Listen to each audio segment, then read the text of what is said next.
মাযহাবের তরিকা আপনার মাঝে আমার মাঝে নাই।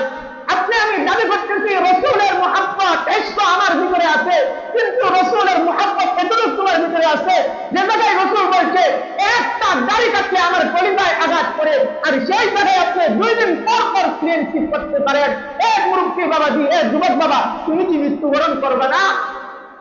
আর 12 রবিউল আসলে তোমার মুহাব্বত নবীর উপরে জশ্নে জুলুস করার জন্য তুমি উঠলায় বড় সারা বছর নবীর মুহাব্বত উঠাই আপনাদেরকে বন্ধু বানায় আনছি, মুনাফিকদেরকে বন্ধু বানায় আনছি।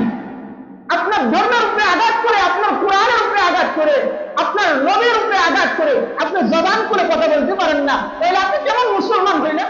हम मुसलमान है मगर हम मुसलमान है मगर हम में मुसलमान नहीं, हम में ईमान है मगर हम में मोमिन कामिल नहीं, हम मुसलमान है मगर हम में मुसलमान नहीं, हम में ईमान है मगर हम में मोमिन कामिल नहीं, खत्म कायम है मगर वो मजहब तालीम हो, मगर इब्राहिम हो बाकी दीनो इब्राहिम हो, न रूह मजहब न कौल आरब न शायर न जाबा बाकी, दुमी हमारे बदन गए अगर चीज असना बाकी।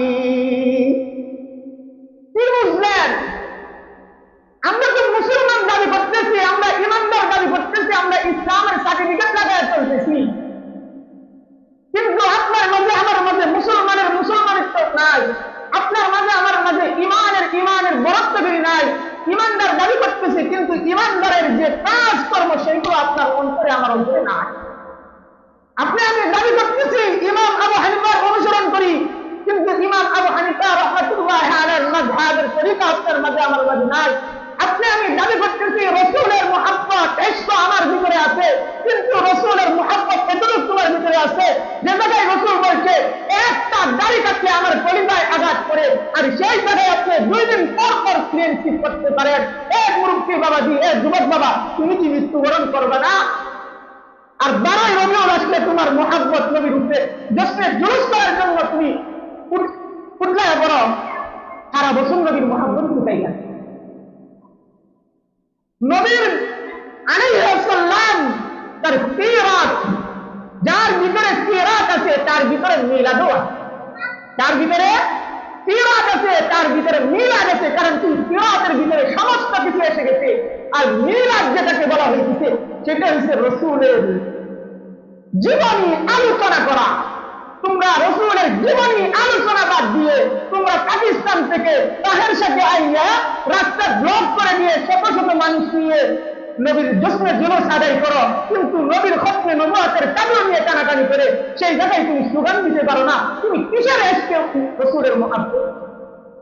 আমরা গ্রামগঞ্জের মানুষ এই জন্য বুঝি না, তবে চেতনা সরাইতে কত সময় লাগে, চেতনা আসতে কত সময় লাগে। আজকে দেখবেন আপনার ছেলে ঢাকা থেকে দেখছে, ওই ঢাকার কিছু মানুষ দেখছে জুলুস করছে 12 রবিউল আউয়ালে, আপনার ছেলে বাড়িতে এসে দেখবেন জশ্নে জুলুস আদায় করা শুরু করে পালন। আপনি নবীর জন্মদিনেও হাসলেন, নবীর জন্মদিনেও কাটলেন, তাহলে আপনি নবীকে কি ভালোবাসবেন? বাবা মারা গেছে, বাবার জন্য স্মরণ হয়েছে, আমি হাসি তামসা করলাম, দুল বাজনা বাজাইলাম, এটা মনে হয় বাবার জন্য খুব উপকার না? আল্লাহু আকবার। এই জন্য আপনার আমার পয়গম্বর, শেষ পয়গম্বর তিনি কি শেষ পয়গম্বর, আর সেই পয়গম্বরের খতমে নবুয়তের চাদর নিয়ে আজকে টানাটানি করতেছে। আপনি কথা বলতে পারেন না, নবীর উম্মত দাবি করতেছেন। এই যুবক, তোমাকে যদি কিয়ামতের কঠিন ময়দানে জিজ্ঞাসা করে তুই যে নবীর উম্মত দাবি করতে, কিন্তু তোর নবীর খতমে নবুয়তের চাদর নিয়ে গুলা মাহমুদ কাদিয়ানী নবী দাবি করতো, তুই তোর নবীর জন্য কি করছো? কারণ কি রাসূল তো বলে দিচ্ছে আমি শেষ নবী, আমার পরে আর কোন নবী আসবে না।